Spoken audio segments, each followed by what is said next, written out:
We have here two variables, the distance and the time. Which do you think is the dependent variable? Is it the distance or is it the time? So bago kayo makagawa ng function, you have to determine first which of these two is the dependent and which is the independent. Okay, Cyril, which is the dependent?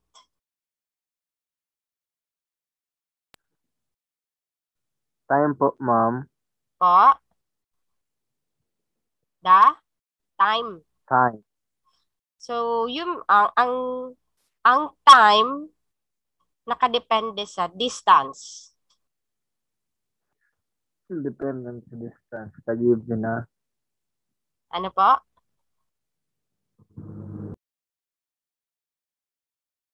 Christine, tama ba? Yung dependent is the time? Distance po, ma'am. Okay. Ang dependent dito sa problem is the distance and the independent Time. yan. Ang dependent is the distance and the independent is the time. Now, if you're going to make a function, magiging ganito siya, d of t. Yung nasa labas na part is the dependent and yung nasa loob ng parenthesis is the independent variable. Now, ano yung magiging expression on the right side? Now, let us illustrate first. Now, we have here the time that is in hour and the distance traveled. Okay, and the distance or the d of t. Now, if the car traveled 1 hour, ilan ang magiging distance niya?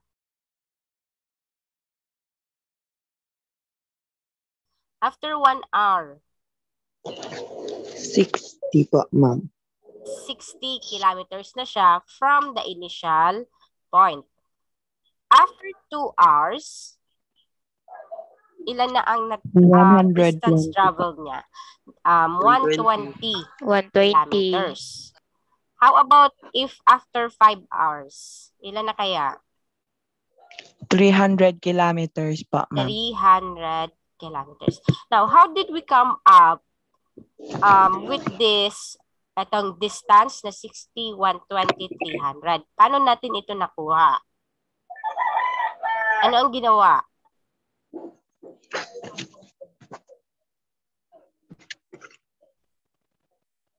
Multiply, ma'am.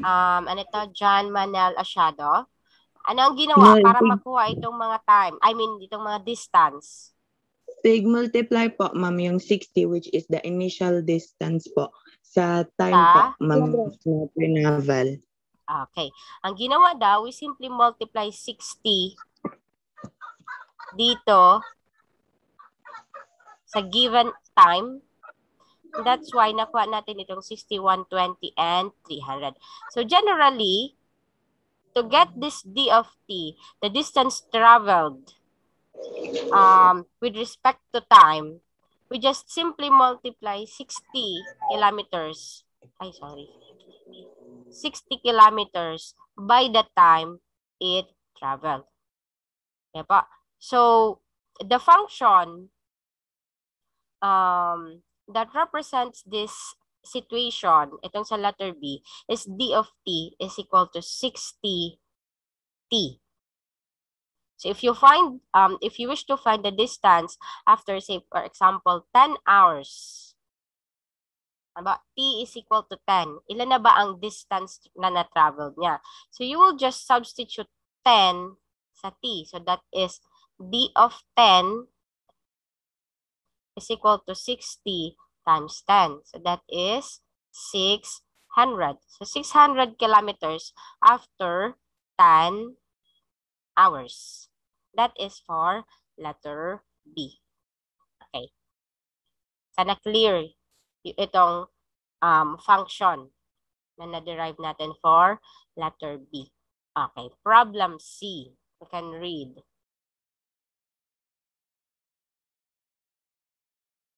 Cyril. Give a function B that can represent the amount of battery charge of a cellular phone in hour is 12% of battery was lost every hour. Okay.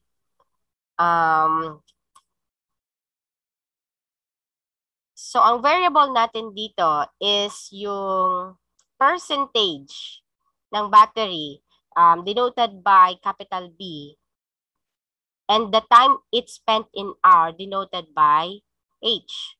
Now, which is the dependent? Is it the B or the H? Christine Joyce. B po, ma'am. B ang dependent. So, magiging function natin is B of H equals. So, hanapin na lang natin is the expression. Now, let us illustrate first the problem. So, we have here that the time spent using your cell phone, that is in H, and yung percentage na nagamit. Yan, percentage na nagamit. Now, say for example, you use your cell phone after 1 hour. Ilang percentage ang mababawas sa cellphone? 12%. That is 12%. Correct. After 2 hours, ilan ang mababawas? 24%. 24%. Now, after 5 hours, ilan ang mababawas? 60%. Ilan po? 60%. Now, paano natin nakuha itong 12, 24, 60? Ano ang magiging expression natin para sa na mga percentage ng loss? Battery loss. Paano nakuha yung 12, 24, and 60?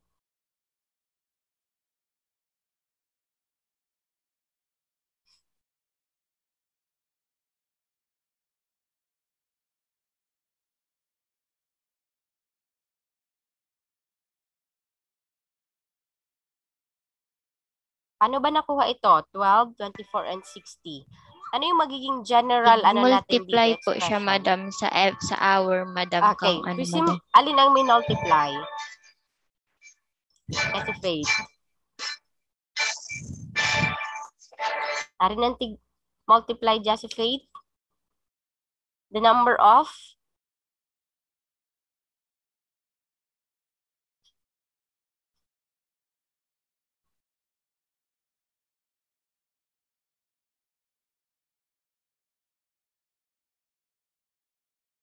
Hello?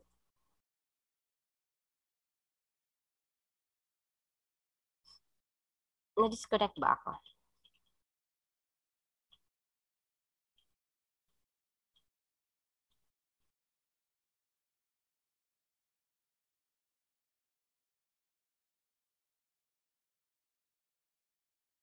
Jessie Faith ata ang nawala. Ano ang magiging general expression natin dito? Cyril, paano nakuha itong 12, 24, and 60?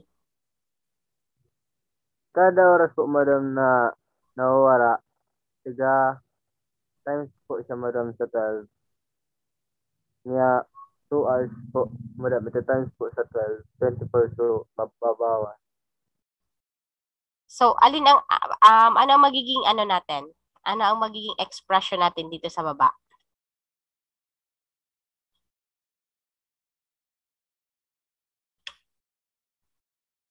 Alin ang i-multiply sa time? Yung 12%. Yan. 12% po. Yung 12%, i-multiply natin sa number, hindi pala H. It should be T. Hindi pala T, it should be H. Okay. 12% times the hour spent. Ito ang magiging general expression para dito sa percentage of battery loss. Now, kaya naging 12% kasi 12% times yung 1 hour, naging 24 kasi 12% times 2 hours, 60% kasi 12% times 5 hours. So, ito. Now, Tama ba na ang isusulat natin dito is 12% H? Yun na ba ang magiging general? Yan na ba yung magiging function that represent the amount of battery charge? Ang tinatanong dito yung amount of battery charge yung naka-display dyan sa screen ng cellphone. Ito na ba yung function? P of H is equal to 12% H? Hindi po. Ano ang kulang? Yung battery. Alin na battery? Ano ang kulang, Jansen?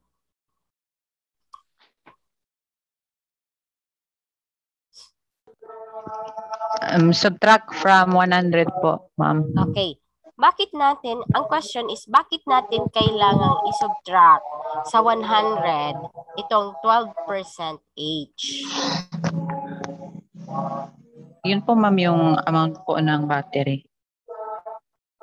Bakit nga kailangan isubtract sa 100?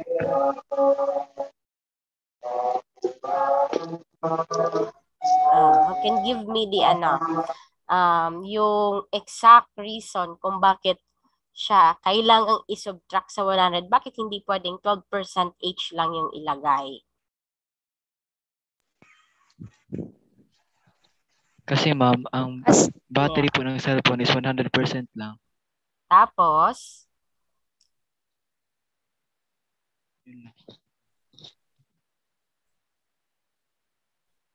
tama, 100% yung full charge. Para po malaman natin, ma'am, yung kung ilang percent ang natira. Yan, okay, tama. Dapat ang naka-display kasi baga sa screen ng cellphone kung perang percent ang natitira. Itong 12% H, ito yung percentage kung peraso na bawas. So, dahil man dyan madi-display sa battery, as in, yung yung kung perang percent ang nabawas, ang madi-display dyan kung peraso tada.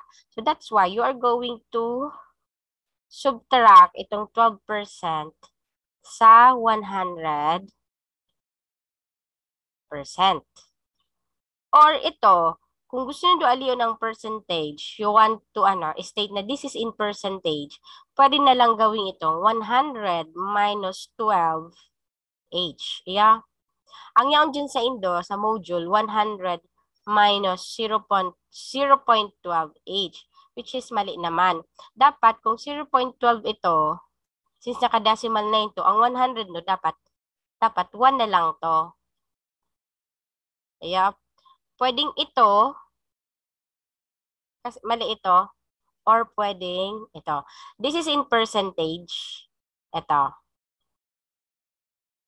Pero ito yung mas accurate. Kasi ang battery naka-percentage. 100 minus 12H. So this is the function. Ito, B of H is equal to 100 minus 12H. This is now the function that represents this problem in letter C. Kina po. I-correct na lang yung nasa module. Okay, letter D. Please read. Who can read letter D? Problem letter D.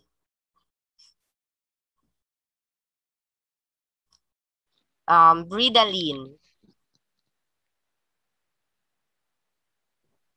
Squares of side X are cut from each corner of a 10-inch multiplied by 8 in rectangle.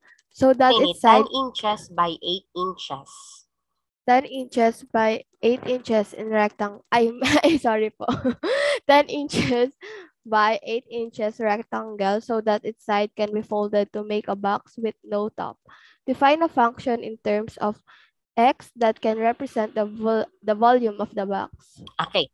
So, i-explain ko yung problem. So, gagawa daw ng box from a rectangle. So, para daw makagawa ng box from a rectangle,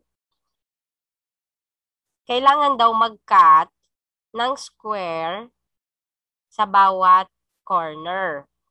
Okay, suppose this is a rectangle. Ang measure nito is 10 inches. Ito, simula dyan hanggang dyan. And ito, ang measure naman nito is 8 inches. Now, so pag nag-cut tayo daw, sabi magka-cut ng, okay, gagawin kong blue.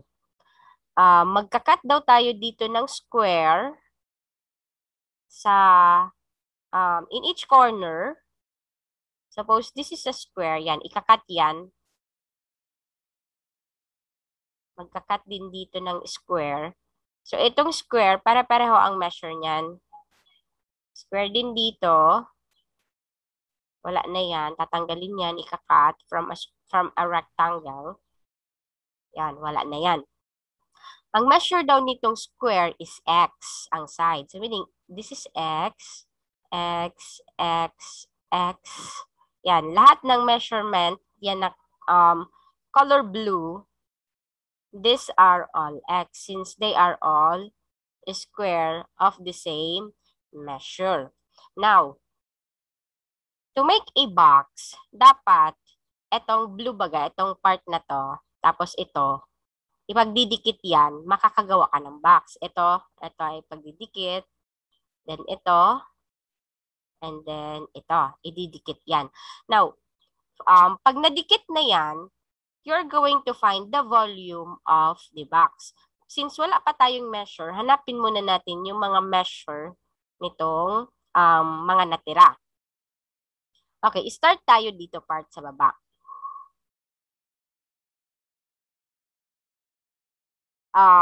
Since kinat natin itong part, ito, for a itong square, ang matitira na lang is ito. Ito, after natin mag-cut. Sabi natin, simula dito hanggang dito, this is 10 inches. Nagtanggal tayo ng dalang square, both side. Now, ilan na lang ang magiging measurement nitong nasa baba? Ilan na lang kaya ito? Nag-subtract tayo, nagbawas tayo ng dalawang x both side.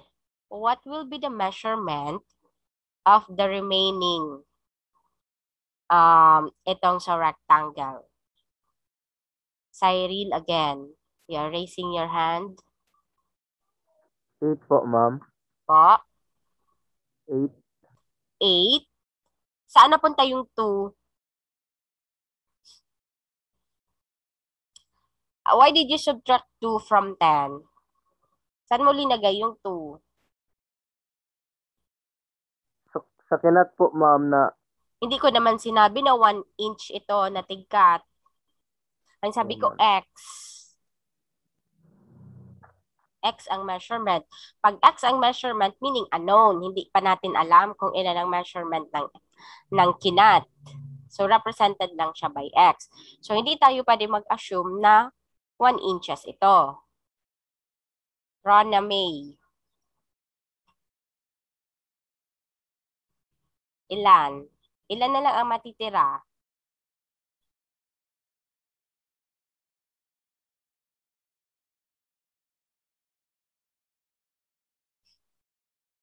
Mag-unmute, hindi naririnig. 10 minus 2x po. Yan. Etong yellow part na to, magiging 10 minus 2x na lang yan. Ay, nawala. Sorry. Yan, magiging 10 minus 2x. Ibabawas natin yung dalawang x. Ang x plus x baga, that is 2x. So, 10 minus 2x na lang itong yellow part, yung natitira. And we cannot subtract 2x from 10 kasi hindi sila like terms. Yung 2x mo may variable na x, yung 10 mo is a constant. So, yung 10 minus 2x will remain as 10 minus 2x. So, since this is a rectangle, parehas lang ang measurement nila nitong opposite side. That is 10. This is also 10 minus 2x. Now, dito naman itong red side na to, ito yung parang yung width ng rectangle. originally, this is 8 inches. Nag-cut tayo ng dalawang x, ng x both side. So that is dalawang x na. Ilan na lang ang magiging measurement nito? Justine, medalyon. 8 minus 2x po, ma'am. Yan. Ito, magiging 8 minus 2x na lang. So, yan. So, meron na tayong measurement. Now, suppose, pinagdikit na natin itong mga blue sides. So, ang magiging itsura niya, magiging box.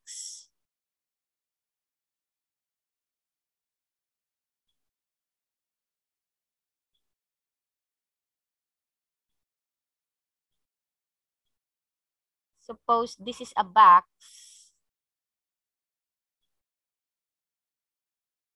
Box, kunwari yan. Asan na yung ano? So, yung blue side dyan, ay nawala, sorry.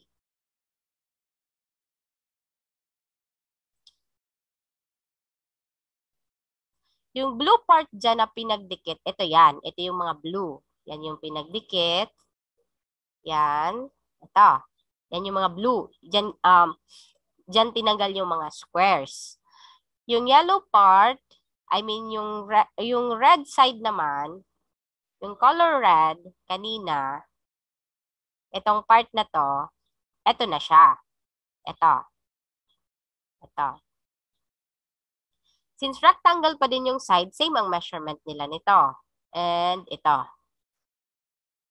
And itong yellow na line, the same din ang mga measurement yan. Yan na yung 10 minus 2x. Ito yung 10 minus 2x.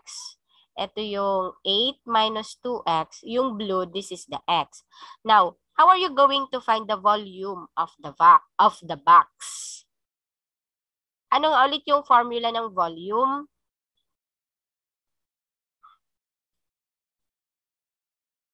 Jancel?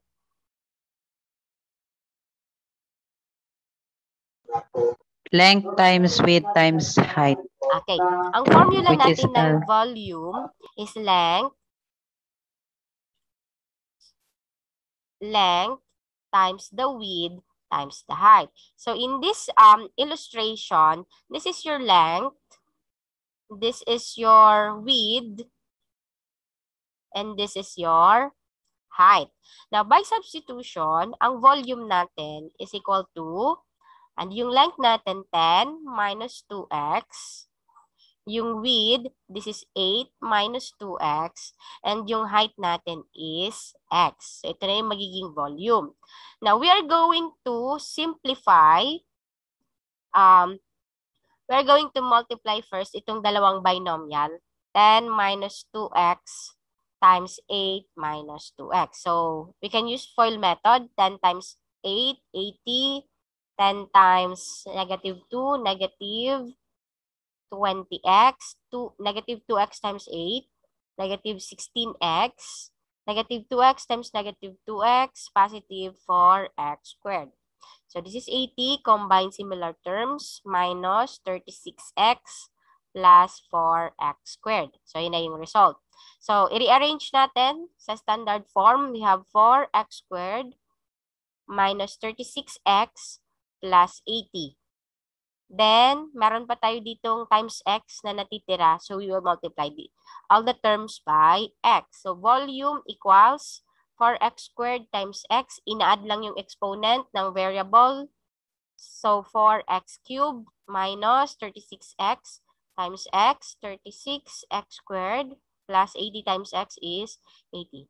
This is now the volume of the rectangle in terms of x.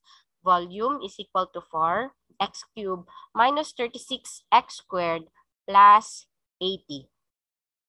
That's it. Any question? Okay, sana clear yung discussion for... Meron po akong question, ma'am. Ano po? Bakit po, ma'am, 80 na lang po, ma'am, yung ano? Yung... Di ba po dapat 80x po? Saan yun? Ay, sorry.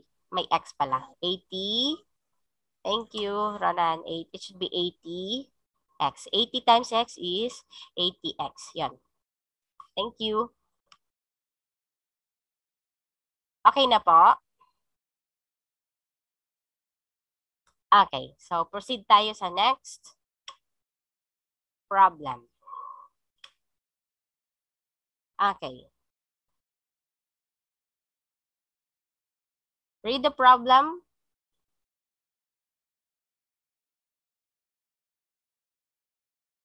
Bea. Bea.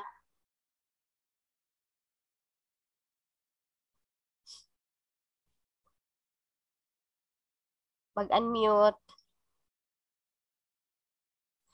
Bea Abache. Paging Bea Abache.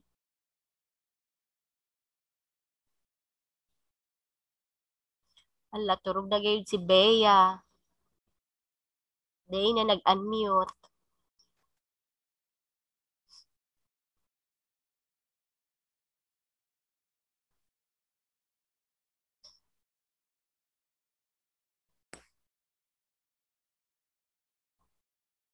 Para ng iba, permi na lang. Hershey.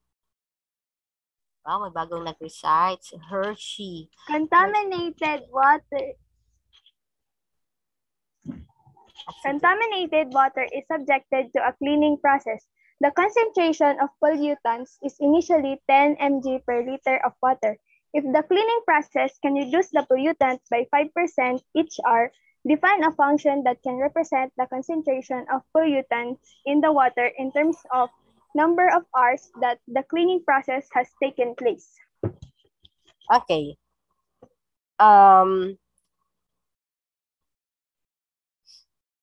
Okay, contaminated water is subjected to a cleaning process. Lilinigan iyo. Yung pollutant daw is initially 10 milligram per liter of water. So cleaning process, mare-reduce na sa pollutant by 5% each hour. Malilinigan niya ito kay 5% each hour.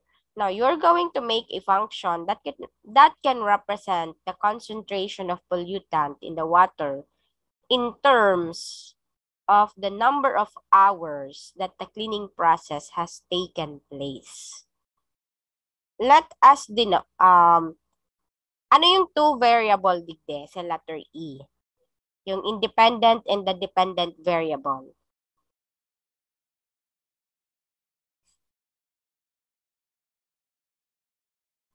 Recite, recitation. Give me the two variables. Cesar. Contaminated water and the cleaning process po, ma'am. No. Aranina, pero day lang na so exact word.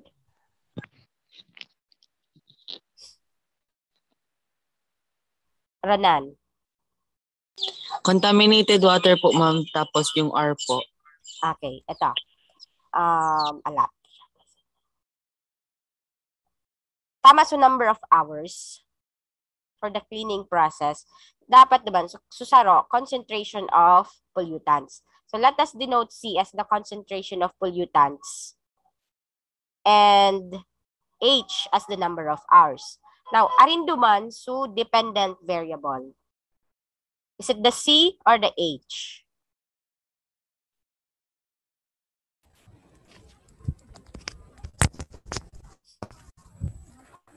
Jomari.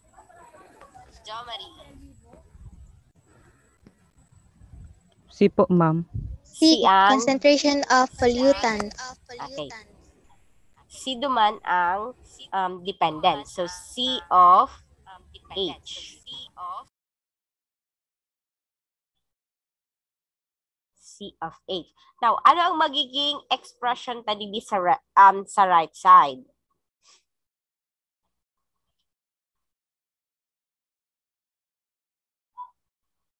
Ang ilalag nindo dyan, kumpara na lang ang percentage kang contaminated water.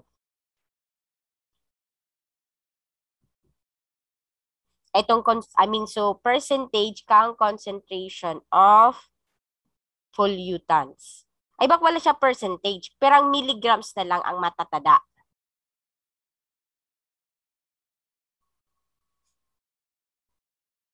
Sige daw. 3 minutes. Mataw akong 5 points for recitation sa makaka-answer. 0.90 po, madam.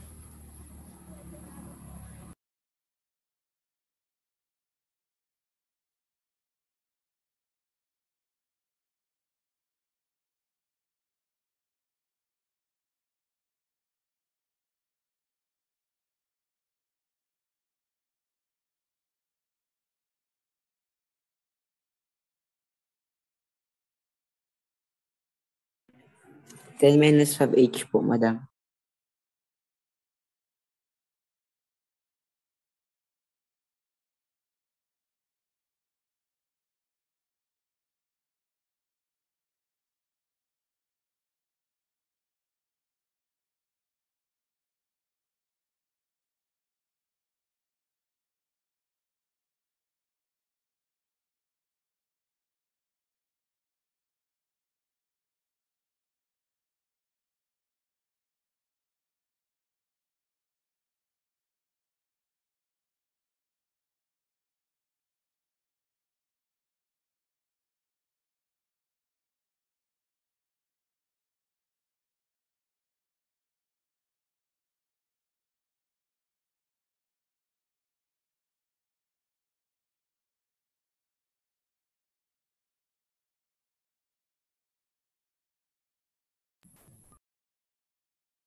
Hi po, ma'am. Joe. Wait lang po, madali lang.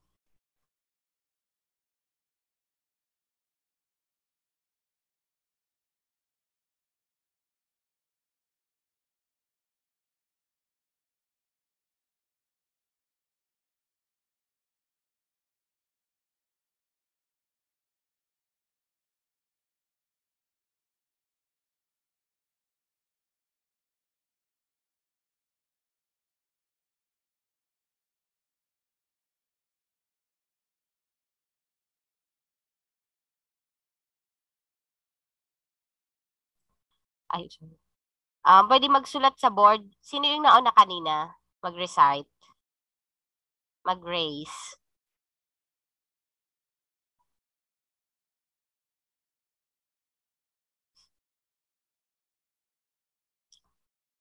Okay. I-try natin ito si Jo Marie tsaka ano to, Francie.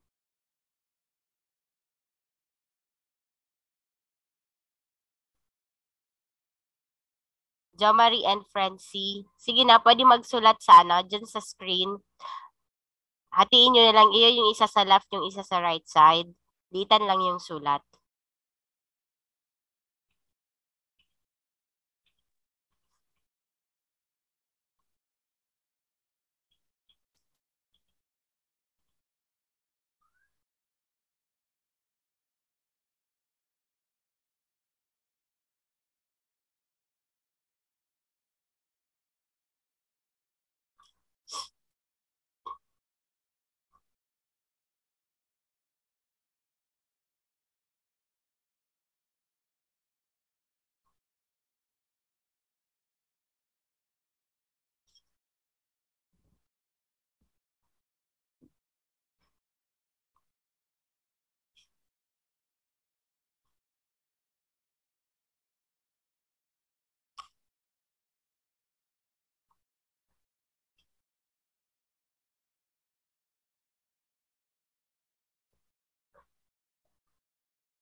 Okay, ang answer niyo is pareho. That is, ano yan, 10, taba? 10 minus 0.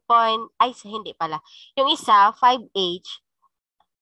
Is this 10 or 100? Itong nasa taas.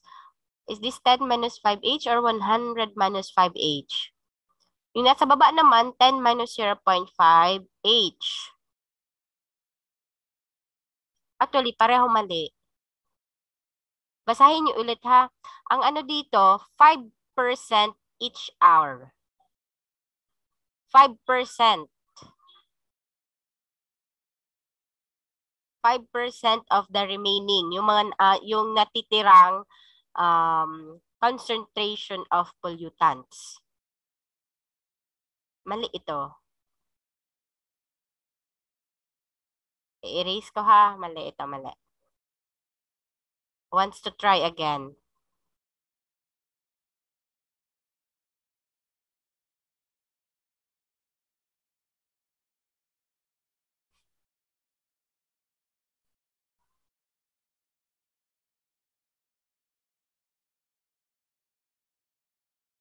Pwede mag-raise.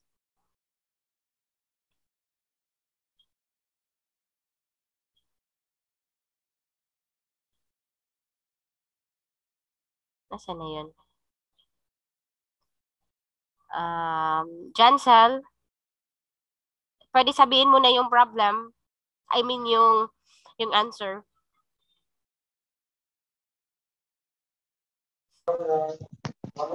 Ten minus 0.05 times H. No. Para yun ang sagot kanina. Mali man yun.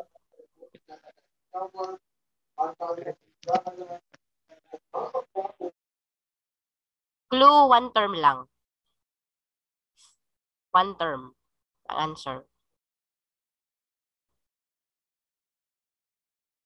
Bridalin. Sabihin mo na yung answer. Wala? Nawala si Bridalin. Ronan. Ay, sige, si Bridalin muna, Bridalin. pwede po i-type ko na lang. Sabihin mo muna, Okay Bridalin. 5. Ako na magsusulat, iya. 5. 5. Ay, sorry. Multiplication sign po yung dot lang. Aha. Then 0.9 x. Ano yung x? Wala man tayong x. Or h. Ay, sorry po. H po. Sorry. Wrong. Okay po. Another try. Ronan. Ang ano dito, ilan na lang na concentration of pollutants ang matitira. Initially, we have 10 milligrams. And then every hour, nagbabawas siya kay 5%. Initially, we have 10 milligrams. Now, for 1 hour, ang H tayo, for 1 hour, babawasan siya kay 5%. So, kung 5% ang nabawas, pira ang tada. Pirang percentage ang tada. Kung 5% ang nabawas, yan. Ang tada 0.90 po. 0.90, 100 minus 5, 90. Pira dapat? 5 po, madam. 95, madam. 95. Ang tiga-apot baga digdi, pira ang tada. Ayo, so tada na lang. Pera na lang so concentration of pollutants, meaning tada. So, since 5% ang nabawas, ang natada dyan, 95%. Ang tada dyan, sa 10 milligrams, 95% of 10, iyo ang tada. That is for the first hour. Bawasan sa key 5%. Now, for the second hour, ini baga so dati ini na after 1 hour ini. For the second hour, babawasan mo na naman ini. Kung pira man ang result ka ini, babawasan mo na naman yan ki 5%. Meaning, ini so dati. Bawasan mo naman ini ki 5%, another 95% ka ini ang matatada. For the third hour, Ining, so after second hour mo, or after 2 hours mo, babawasan mo na naman iyan ki 5%, or ang tada niya 95%, and so on and so forth. Now, ano ang na-observe? Ano ang na-observe digdi? Paano ta i-derive so expression para digdi sa right side? Idingon so number of hours tapos so digdi so multiplication. Anong madiderive tang expression ali digdi sa illustration? Para ang napansin, grabe naman, oo yan o, in-illustrate ko na gabos.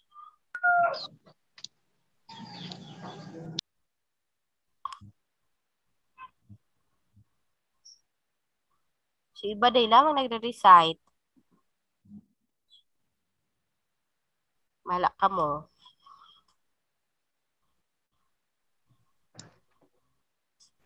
Abi. 10 times 0.95 over 10 x po, ma'am. times 0.95. Ano pa yon? X po, ma'am.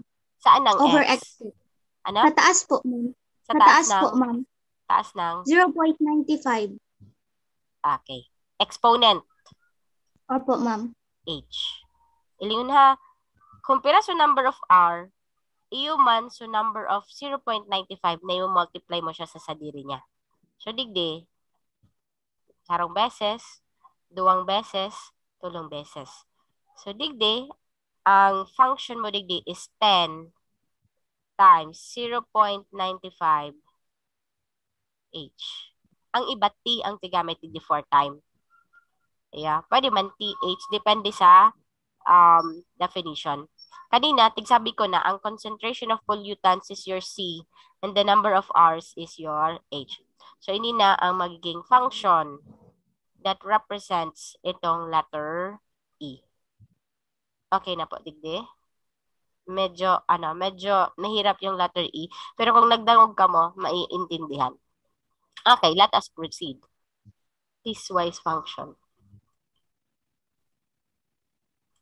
Okay. So, piecewise function, first time din may encounter nindo.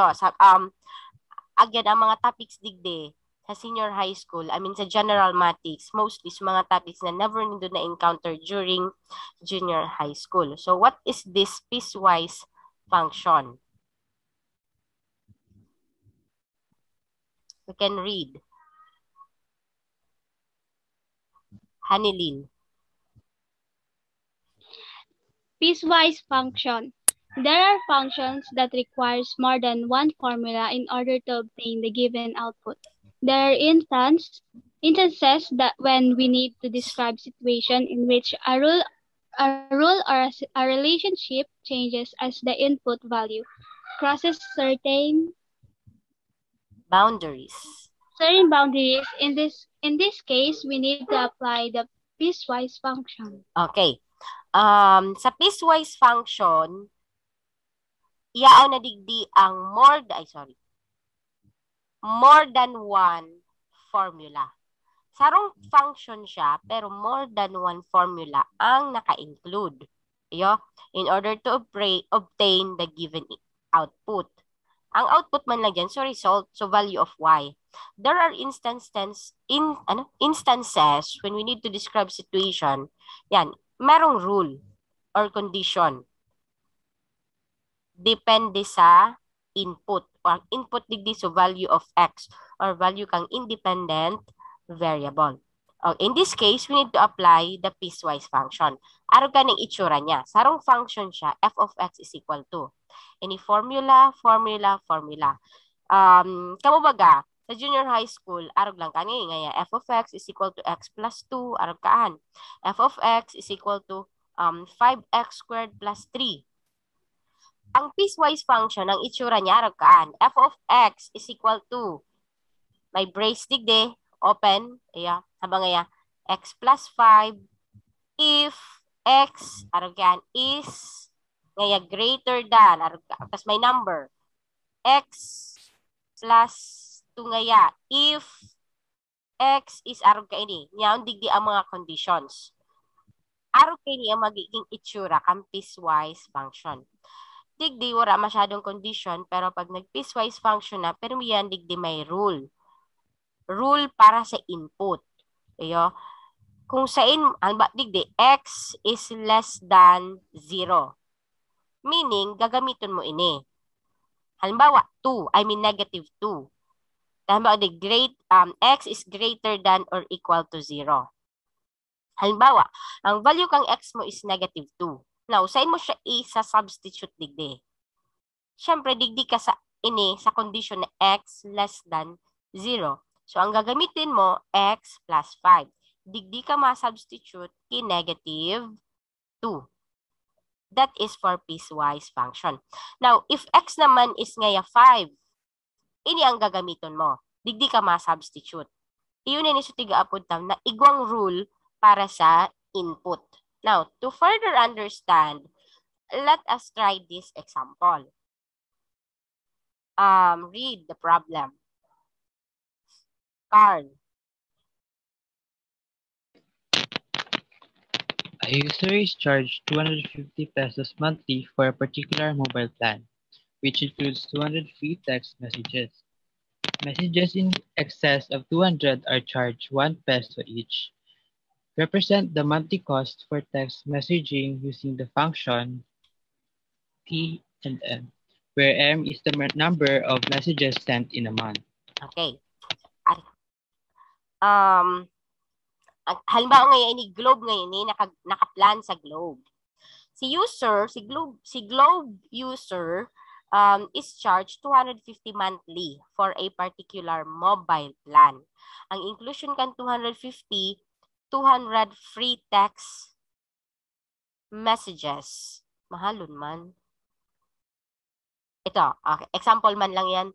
200 free text messages monthly. Tapos, for that particular month, pag naglampas ka sa 200 messages, in excess ka ito, halimbawa 201, ayo, pag naglampas ka ng 200, a piso ang kada text. Ayo po. Now, you are going to represent the monthly cost for this text messaging using the function T of M, where M is the number of messages sent in a month. T, it should be C. Represent the month. Let us use C, digdi. Ang C digdi cost. Gamitin tayo ng C. C of M, cost of messaging. Diba? Now, so we are going to use here a piecewise function. Kasi igwa kitang duwang condition. Sabi daw, you are going to pay, ang cost da, 250 pesos, if ang text message mo is dai malampas sa 200. Now, paano tayo i-represent ang 200? Paano tayo i-represent ining dai malampas sa 200? Na messages. Paano i-represent iyan? Ronan?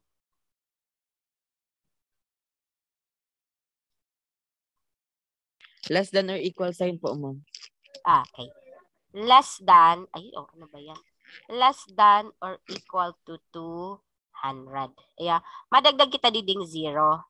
Dapat greater than, dapat ang mabayad kang 250 pesos, mabayad kang 250 pesos, or that is the cost, if ang M mo, or nagamit na messages, is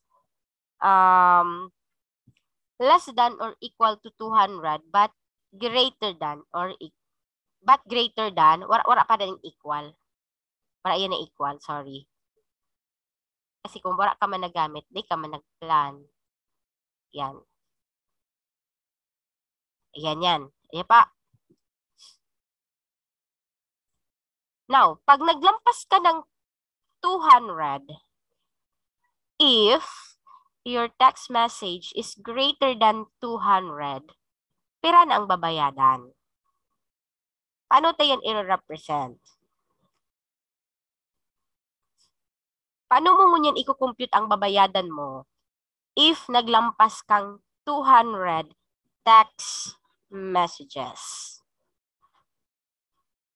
Christine.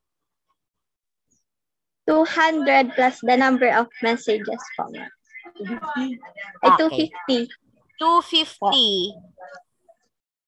Since a piso man lang kada text, so plus, ay sala. 250 plus, ano, so answer mo, Christine? Christine. Plus M po. Plus M. Okay, sige, isurat ko muna ha. Halimbawa, ang nagamit kong text messages, ang nasend kong text messages is 250 messages. Araga ni Christine. So ang M ko digdi Christine, perang value kang M ko? 250 pa. 250. Now, if M is 250, saan ko sa siya substitute? First formula or second formula?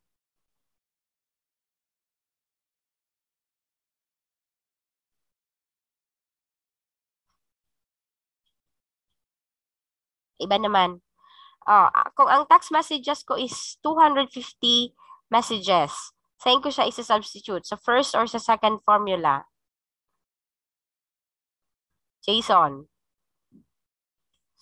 Alas si Hans, minalaog pa sana.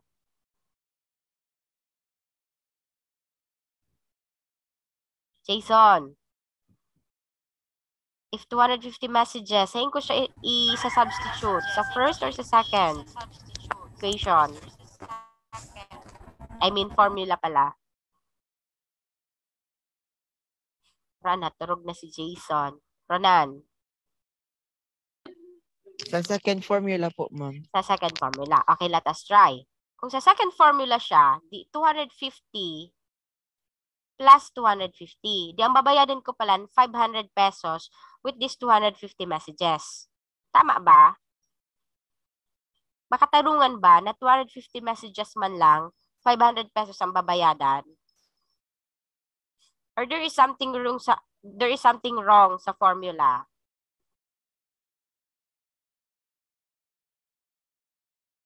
Ano, ados ang kada text?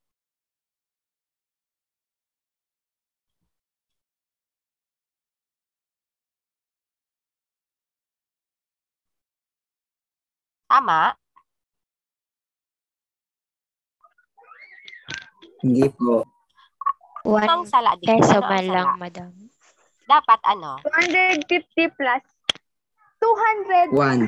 Um, 250 plus 1. 250 plus? 1. 200. Tinali ang 1. Pero may 1. Hindi dapat linag na lang din. 251. Kasi 250 plus 1 man lang. 250 plus 200.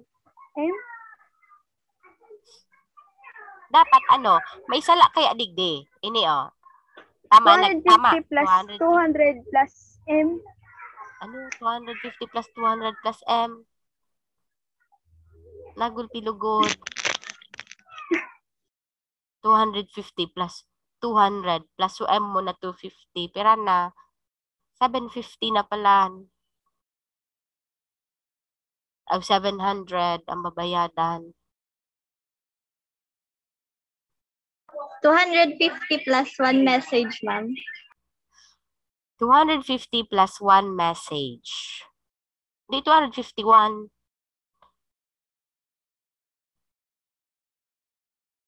Isipon mo pag nakasobra kada sa 200, ang babayadan mo piso kada sobra duman sa 200 text messages.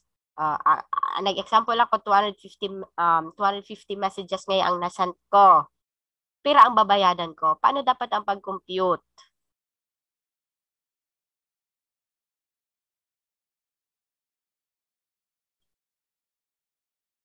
Diyos ko, nalugi lamang kamukang globe. Hindi ka mo taratao mag-compute. Para 250 messages, 500 ang babayadan.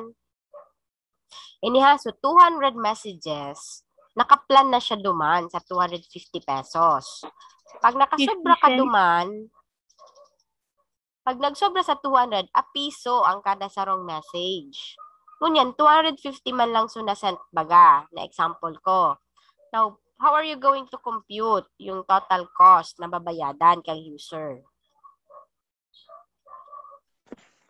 Dapat, madam, 50 lang, madam. At dapat 50 lang. Ngata 50 lang, justify. kasi, madam, yung 200, madam, free text na yun, madam. Tapos, nagsobra ka po, madam, 50 pesos. Yan. Ang charging, madam, sa ma'am, is 1 peso, ma'am. Kaya, dapat, 50 pesos, ma'am. Okay, tama. Dapat, bibilangon mo na nindo kung piraso excess. Piraso sobra nindong text messages. Now, sa 250, pira ang sobra. Pira ang sobra tabi dyan sa 250. Pira ang excess of sa 200. I mean sa 250. 50, madam. 50. Now, paano nindo na solve excess? Paano nindo na pa so 50? Tigsabot ako, madam. Ano ang tigbawas? Pero ang tigbawas nindo sa 250 nga ni makuha so 50. 200. Yung 200. 200. Ay, 200, now, madam. Dapat, so dati ka na baga, inibaga may 200 na ini. May 200 messages na ini. Yaw na digdi so 200 messages mo. Now, ining M, so total messages mo, dapat babawasan mo yan ki 200 to get the excess. 250 plus your excess. Iya. Nagigets ini kung nga nag-minus akong 200. This is the excess. So, sobra sa 200. Times 1 ini. Di ko na ilalag ang times 1 kasi we do not write 1 digde. Kasi the same ang result. So, dapat digde 250 plus the excess times 1. That will be the total cost if your M is greater than 200. Ayan po. Now, balik kita digde. Kung 250 messages, so ang babayadan mo dyan, 250 plus 250 minus 200. So, 250 plus 50 is equal to 300 pesos. Since ang sabita, ang sobra nindo digdo, ang excess is 50 pesos, I mean, 50 text messages and a piso ito. So dati mong 250 plus 50 pesos, ang babayadan mo 300. So sala ata, so nasa module nindo. Ang nasa module nindo, 250 plus M. I-correct na lang iyo. It should be 250 plus M minus 200 if your text messages ninesend is greater than 200. Ini ang tamang piecewise function for letter A. Any question po? Wala na? Proceed na tayo. Ay. Time na.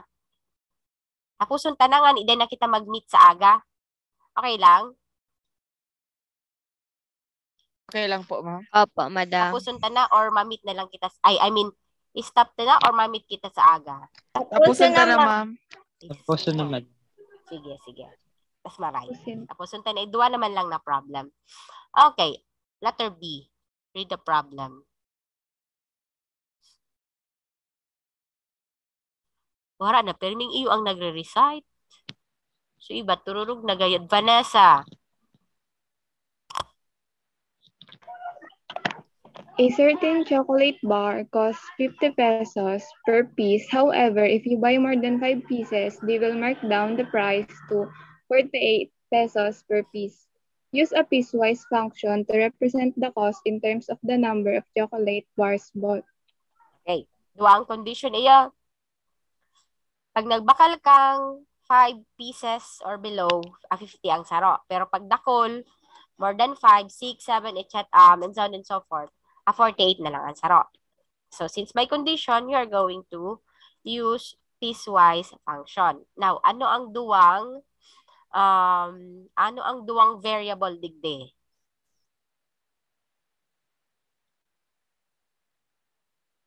Ano sa duwang variable? So, dependent and the independent.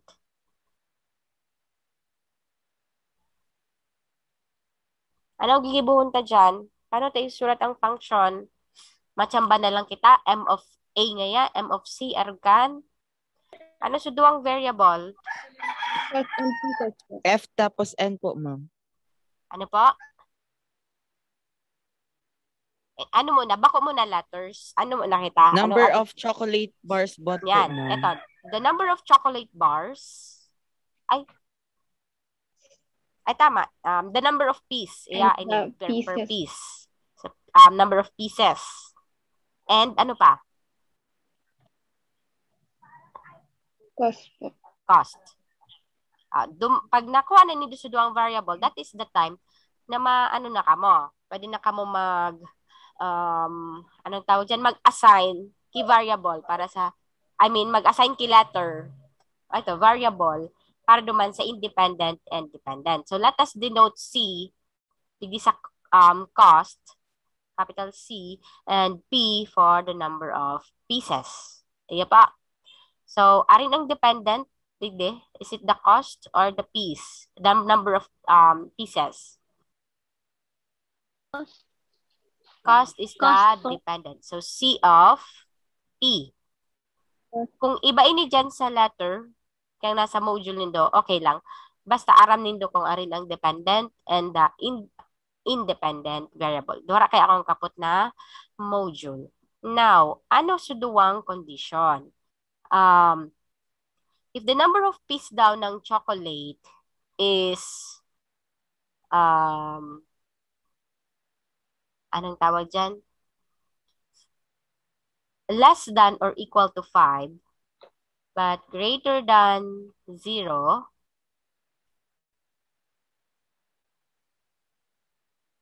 tapos susaro, if greater than 5. Tira aso babayadan. Digdi. Tira ang babayadan if less than 5. Less than or equal to 5. 50. 50 per piece. Paano tayo susurat itong 50 per piece?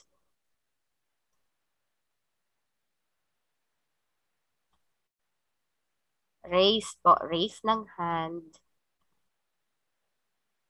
Ano na isusurat ito into formula, itong 50 pesos per piece? Abby.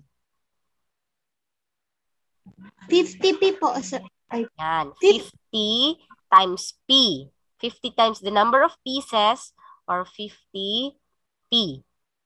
Now, paano naman if it is greater than 5? Subtract ba kita? Or ano ang dapat? Pag nagbakal ka ang greater than 5, manggura ano na lang susaro. Pag sinabing markdown, nagbaba surprise. Yeah. 48 na lang, madam. 48 na lang kada? Ma'am. Per piece. Now, piece po, if ma'am. 48 pesos per piece, how are you going to write that in an equation or expression? Abby again. 48. Sino yung sumagot? Ilan po? 48? P. Oh, yan na. As simple as that. This is the piecewise function for letter B. Kanina, may subtract kita digdi sa baba kasi excess. Digdi, wala man sinabing excess or any other condition. Basta pag nagsobra ka lang kay 5, mababa sa price. 48 na lang. Pag 5 pababa, 50 pesos kada sarap. So, this is the representation ng piecewise function for problem letter B. Okay, sana clear. Letter C. I can read problem letter C.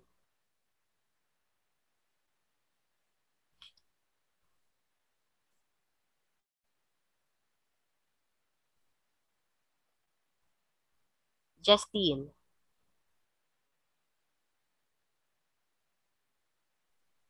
The cost of hiring a catering service to serve food for a party is 250 pesos per head. For 50 person or less, 200 pesos per head for 51 to 100 person and 150 pesos per head for more than 100. Represent the total cost as a piecewise function of the number of attendants of the party. Attendees. Okay. So, ang mga conditions, 250 pesos per, napunta mo na pala. So, variables. Ano ang mga variable, digde? Cost po, ma'am. Cost of hiring. Okay. Cost and? Number of... Yung per head po, ma'am. Number of head or number of person. Iya pa. Per head or number of person or tigabud tampax. So let us denote this as C, yung cost, and H, so number of head. So ang arin digdi ang dependent and arin ang independent. Yung si Madam. C is the dependent. So this is C of P H. and Tama ba? C of H? Yes po, ma'am. Now, let us now represent the piecewise function. So, ang mga rule digde, 250 per head ang babayadan. Kailangan ko muna. So, if 50 persons or less, how are you going to write this in symbol? Meaning 50 persons or less.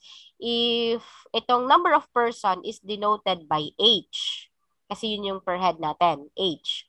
How are you going to write that in symbol? Ito, 50 persons less or than less. or equal less than or equal to 50 po, ma'am. Yun na yun. Pero may kita malagi 0. Greater than 0. Sorry. Ayan. P. Ano to? Less than or equal to 50 but greater than 0.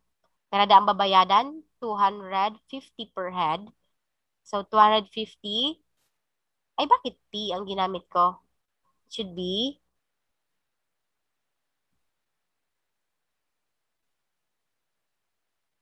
H. It should be H. Yan. Ito yung first condition. Next, 200 pesos daw per head for 51 to 100